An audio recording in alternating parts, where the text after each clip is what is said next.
ওং নমঃ শিবায়। প্রিয় ভক্তগণ, আমরা অনেক সময় দেখতে পাই যে যারা বেশি ভগবানের পুজো পাঠ করে থাকেন তারাই বেশি দুঃখ পান। কিন্তু এমন অনেক মানুষ আছে যারা নাস্তিক, যারা ভগবানকে মানে না, ভগবানের পুজো পাঠ করে না, তারাই সব থেকে সুখের জীবনযাপন করে থাকেন। আপনি যদি এই গল্পটি শুনছেন তবে সম্পূর্ণ শুনুন। এই গল্পটি অর্থ অসম্পূর্ণ দেখে ভুল করবেন না, তাই সম্পূর্ণ শুনুন। এসব দেখে মাঝে মাঝে মনে হয় ভগবানই ভুল, ভগবানের ন্যায় বিচারই ভুল। ভক্তগণ, এটা কোনো কাহিনী নয়, এটা সবার সাথেই হয়ে থাকে। প্রিয় ভক্তগণ, এই ভিডিওটির মাধ্যমে আমি এসবের কারণ এবং এর সম্বন্ধে বলবো। ভগবান ভোলানাথ স্বয়ং এর উত্তর দিয়েছেন। যারা বেশি পুজো পাঠ করে তারা কেন বেশি দুঃখিত এবং চিন্তিত থাকে? এই প্রশ্নের উত্তরটি ভগবান শিব নারদমণিকে দিয়েছিলেন। এর বর্ণনা শিব পুরাণে আছে। এবার জানা যাক যে বেশি পূজাপাঠ করা লোকেরা কেন বেশি দুঃখে থাকে। নমস্কার প্রিয় ভক্তগণ, আপনাদের সবাইকে স্বাগত আমার ইউটিউব চ্যানেলে। এবার চলুন শুরু করি আজকের কাহিনী। একবার কৈলাসে পর্বতে মহাদেবের কাছে নারদমণি যান। নারদমণিকে খুব ব্যথিত লাগছিল।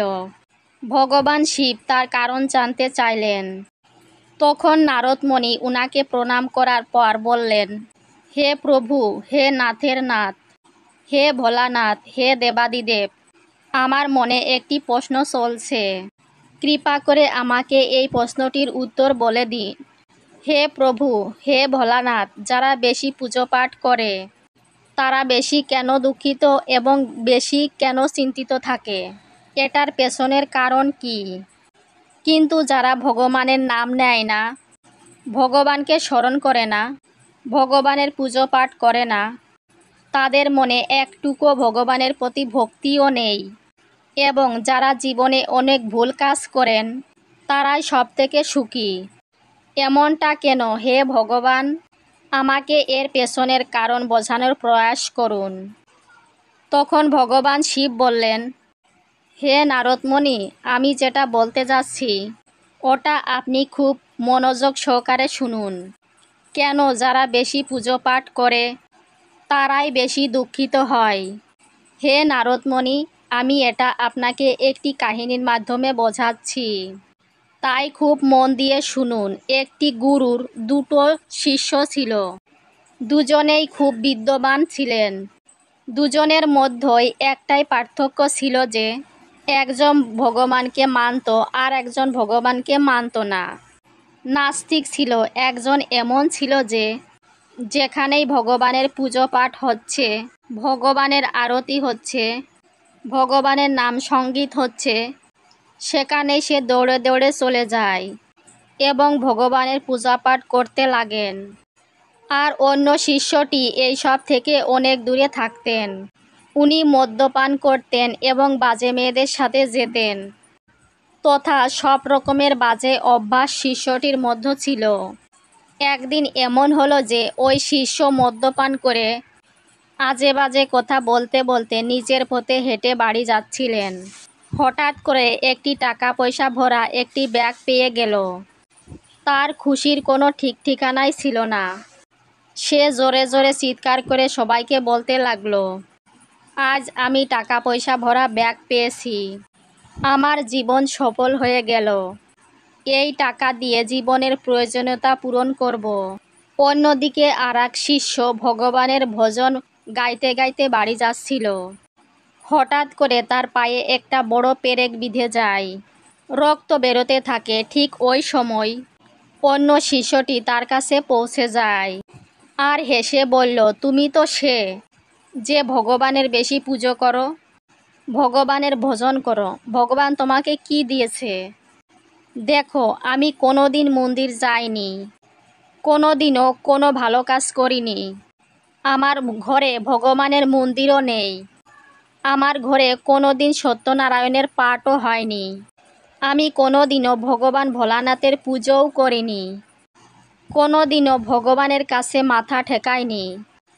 তাও আমি কত প্রসন্ন, আমি কত ধনী, আমার টাকার কোনো অভাব নেই, আমি সব থেকে সুখী জীবনযাপন করছি। এসব শুনে এবার শিষ্যটার মন কাঁপতে লাগলো। সে মনে মনে ভাবতে লাগলো, ঠিক তো, ঠিকই বলেছে, আমি তো কত পূজা পাঠ করি, কত ভগবানকে স্মরণ করি, তাও আমি সব থেকে দুঃখী, আর ওর তো কিছুই করে না, তাও ও কত সুখী। এসব ভেবেই সে তার গুরুর কাছে যায় আর এই প্রশ্নই গুরুকে জিজ্ঞাসা করেন।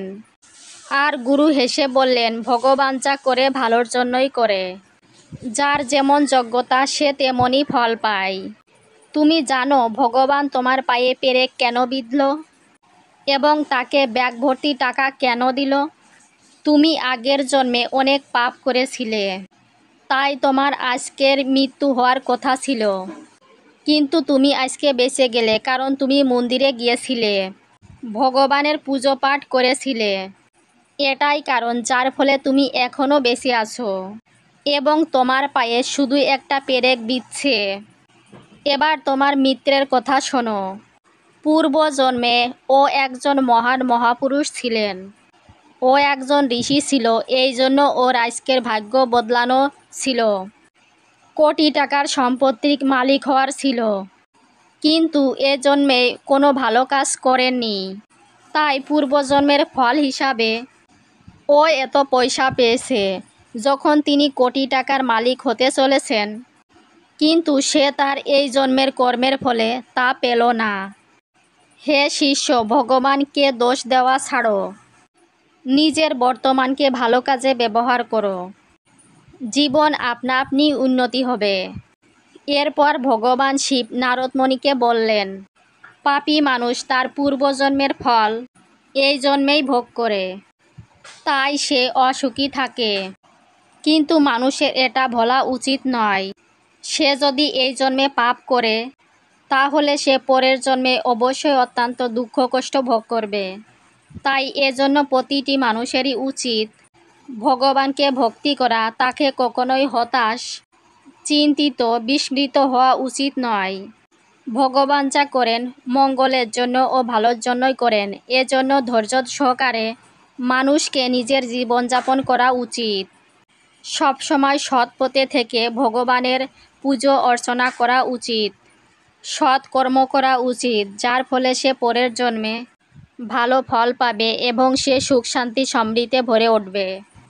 মানুষ তার কর্মের ফলে সুখ ও দুঃখ ভোগ করে থাকে, তাই এটা কোনো আশ্চর্যের কথা নয় যে যে ভালো কর্ম করবে সে ভালো ফল পাবে, যে বাজে কর্ম করবে সে বাজে ফলই পাবে। প্রতিটি মানুষকে তার পাপের ফল কোনো না কোনো জন্মে কোনো না কোনো সময়ে ভোগ করতেই হবে। হে নারদ, আশা করি আপনি আপনার উত্তর পেয়ে গেছেন। ভগবানের মুখে এই সব কথা শুনে নারদমণি বললেন, হে প্রভু, আমি আমার প্রশ্নের উত্তর পেয়ে গেছি। ওং নমঃ শিবায়, ওং নমঃ শিবায়। এই ভিডিওটি বলার সময় যদি কোনো ভুল হয়ে থাকে তাহলে আমি ক্ষমা প্রার্থী। আশা করি আপনাদের সবার এই ভিডিওটি ভালো লেগেছে। ভিডিওটি ভালো লাগলে ভিডিওটি একটি লাইক দিন। আপনি যদি শিবের ভক্ত হন তাহলে কমেন্টে অবশ্যই হর হর মহাদেব লিখে যাবেন এবং চ্যানেলটি সাবস্ক্রাইব করে আমার পাশে থাকুন।